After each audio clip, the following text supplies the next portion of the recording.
Doctor Francisco Rotondo Dónola, bienvenido a librosperuanos.com. En esta ocasión le damos la bienvenida por su excelente libro, El Derecho Inca.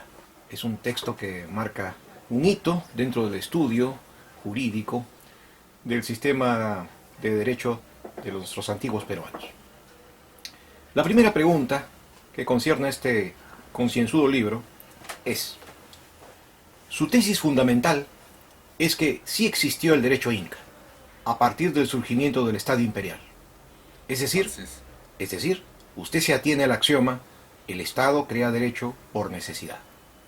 Entonces, ¿cómo se debe entender el término derecho? Bueno, toda organización social necesita una corrección para irse desarrollando. Por más el universo se ha formado con los seres humanos, han tenido que pasar los miles de años para llegar a esta situación. Nuestra cultura inca estaba sujeta a muchas otras culturas que se han ido asimilando al gran imperio incaico, ¿no? Y de ahí comienza el derecho consuetudinario que es un derecho de costumbre. Toda costumbre a la larga forma un derecho que se llama el derecho consuetudinario. Sí, y esta pregunta tiene que ver con la interrogante que se hacen muchos especialistas sobre si, por ejemplo, en un consejo de ancianos, en una sociedad ancestral, donde no existe Estado, simplemente se rigen por normas consuetudinarias o existen ya preformateadas las leyes. Es preformateadas las leyes porque el Consejo de Ancianos está sujeto a unas normas, entonces de ahí tiene que venir. Sí, nos llama mucho la atención por qué es un derecho inca, porque es de acuerdo a esa época. Tenemos que pensar que Pizarro llega acá al Perú en 1532, ¿no? Entonces antes que él llegue ya teníamos nuestro derecho precolombino, porque no podemos comparar el derecho de esa época con el derecho actual, porque son otros tiempos, porque todo nace de acuerdo a cómo se va desarrollando la cultura. Perfecto. Asimismo, y siguiendo el hilo de su razonamiento, si en el Perú existe la sociedad estatal desde hace 5000 años con Caral, entonces aquí tampoco se puede hablar de un prederecho comunal, sino de derecho propiamente dicho. ¿Qué opina al respecto? Yo opino que sí se puede hablar de un derecho, porque el derecho es darle a cada uno lo que le corresponde. Y donde acaba un derecho de uno, comienza el derecho del otro, ¿no? Y es un derecho prácticamente autoritario porque vienen las leyes hechas por el Inca y aplicadas lo mismo que los castigos. Exacto. Efectivamente, ese es el punto que, por ejemplo, el doctor Porras Barrenechea le encarga a uno de sus alumnos a que estudie sobre los castigos incaicos. Y lo hace adrede, ¿no? Porque había pues cierta imagen romántica donde el Estado incaico era demasiado benevolente y sus castigos no eran excesivos, ¿no? Pero no era así. El Estado teocrático imponía unos castigos muy severos. Así es. Sí, Dentro sí, de sí. su régimen Sí, jurídico, ¿no? sí. Exactamente. Sí, sí. ¿Estaría usted de acuerdo en sostener que una característica fundamental del sistema jurídico teocrático es la no separación entre principios jurídicos de carácter público y principios morales de convivencia social? Sí, por supuesto. Porque todo eso tiene una ligazón. Y en el caso del Imperio Incaico, la autoridad máxima es el Inca, porque es teocrático 100%, la creencia de ellos por sus mitos y por las costumbres ancestrales del cúmulo de años, descendiente del dios, ¿quién es? El dios Sol, ¿no? Que ellos reverenciaban. ¿Quiere eso entonces decir que el sistema jurídico incaico, que está presente desde la formación de la aparición del aparato estatal, Así es. Sí, sí. tenía más bien una representación muy ligada al mundo mítico? Así es, Total, 100% ligado al mundo mítico. En este sentido, ¿cómo debemos entender el derecho en medio de un Estado autoritario, autocrático, el despotismo inca, un orden teocrático que inculcaba la inferioridad del pueblo y la orientación mesiánica de una élite elegida? ¿Cómo debemos entender ese Claro, derecho? es la formación en todas las culturas del mundo, porque todo eso va progresando. Si la cultura inca no hubiera sido interrumpida por los españoles, ese derecho hubiera evolucionado totalmente, porque todo evoluciona. Es como el nacimiento de un ser que va evolucionando y llega a ser una lumbrera, como también puede ser algo muy decaído y que se destroza, ¿no? Pero en este caso es la evolución del propio Estado inca, que es coercitivo indudablemente, porque hay clases sociales muy marcadas. Eso entonces no invalida, no No, invalida. no invalida, por supuesto que no. Esos son principios jurídicos que hay que sostener de una cultura y eso no se le puede desconocer. Claro, claro. Eso nos lleva entonces a pensar sobre un sistema jurídico que es muy complejo. El sistema jurídico premoderno inca no estaba orientado a proteger los derechos de la persona, sino que la norma jurídica, la regla y precepto protegía el dictado de una divinidad. Esto Sí, significa que el sistema jurídico teocrático así es. es reflejo de una mentalidad mitocrática donde impera el orden arquetípico accesible solo al que tiene contacto con lo sagrado. Exactamente, sí, porque su esencia de esto es teocrático y esa es la creencia y esa es la fuerza que lleva a esa cultura. Incluso está visto, porque desde que ellos mueren, incluso van todos sus acompañantes, la gente más cercana, la esposa del Inca y de los grandes personajes, al sacrificio, ¿no?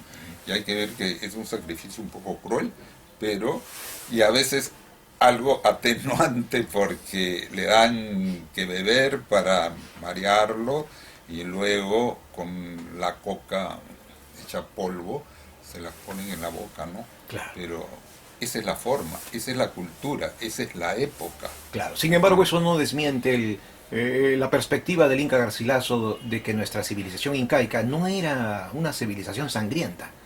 Claro, es que el Inca Garcilaso, él viene de la descendencia inca con español, ¿no? Entonces él trata de atenuar, pero indudablemente que se han habido sacrificios. Sin faltar a la verdad. Sin faltar a la verdad, pues no, porque esas son lo que nos dicen las crónicas, que son los verdaderos informes de aquella época, ¿no? Efectivamente. Mm. Y usted en su libro le pone mucho énfasis a este corpus de crónicas. Exactamente, sí, nos basamos en eso, ¿no? Porque aparte de la visión que uno puede tener como investigador, como historiador, como jurista, llegamos a esa conclusión de la veracidad con las crónicas, porque ¿qué otro puede informar?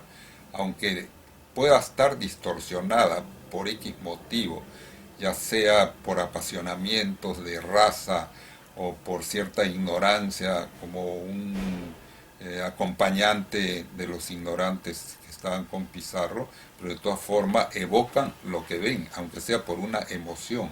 Entonces uno tiene que deducir, ¿no? Claro. De los cronistas indios y mestizos, ¿usted diría que alguno ha sido más sobresaliente para su trabajo?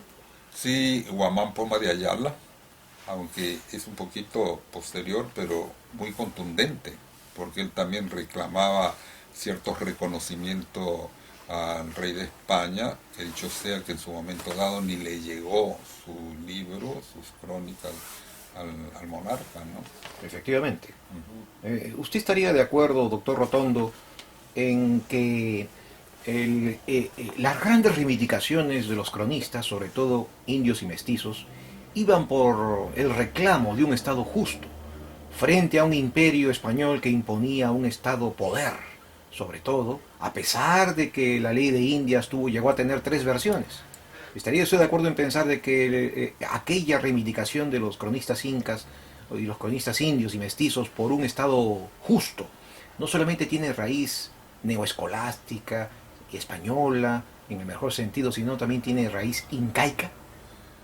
Sí, y muy justificado, porque ellos eh, se concentran y son gente que tienen una preparación mental para un reclamo y hacer presente aunque quede en la historia, porque eso es muy reconocido, porque una cultura que se corta de un momento a otro, porque el Estado incaico se derrumba con la llegada de los españoles, de Francisco Pizarro, ¿no?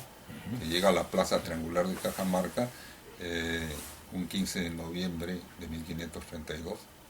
Entonces, no hay derecho incluso de asesinar al jerarca al máximo. Eso es injustificable. Claro, claro. Vayamos a la parte de la codificación. La inexistencia de una codificación escrita, según su propia versión, y el contar primordialmente con fuentes indirectas en las crónicas, ¿no es para usted obstáculo para describir y sostener la existencia de un complejo sistema jurídico inca? ¿Por qué no lo es?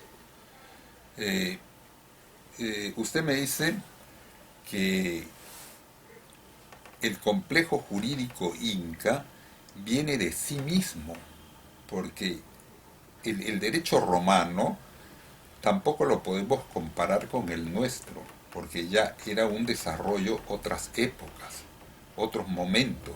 Acá es un territorio que se va desarrollando y se tienen que poner respeto a la norma, y el Inca como autoridad máxima es el que tiene el conocimiento de todo, y como van sujetando a las etnias y a las culturas que están desparramadas prácticamente por América en los Andes, tiene que haber algo coercitivo para un respeto.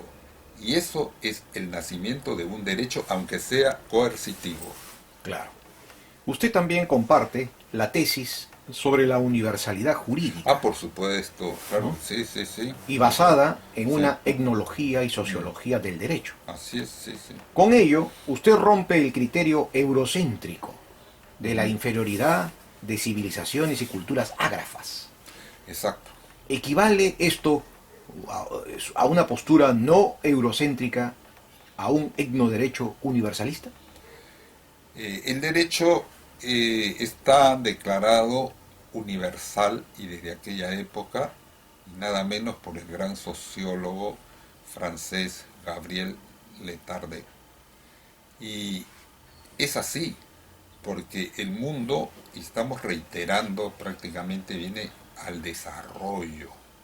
Entonces viene la universalidad del derecho. ¿Esto qué significa? Que conforme va avanzando una cultura, va escalando, porque así lo demuestran sus grandes monumentos arqueológicos que han quedado, por más que hayan tratado de destruirlo. Pongamos Machu Picchu, que todo el mundo viene, y quienes son que vienen, gente preparada, lo reconocen como un desarrollo de una cultura importantísima. Entonces tiene que haber un derecho, si no, ni eso no se hubiera podido construir, porque ¿quién ordena? ¿Quién cumple? Claro, claro. Efectivamente, en su texto, en la parte teorética, usted rescata el aporte teórico de Gabriel Letarde y se trata de desarrollarlo y fundamentarlo.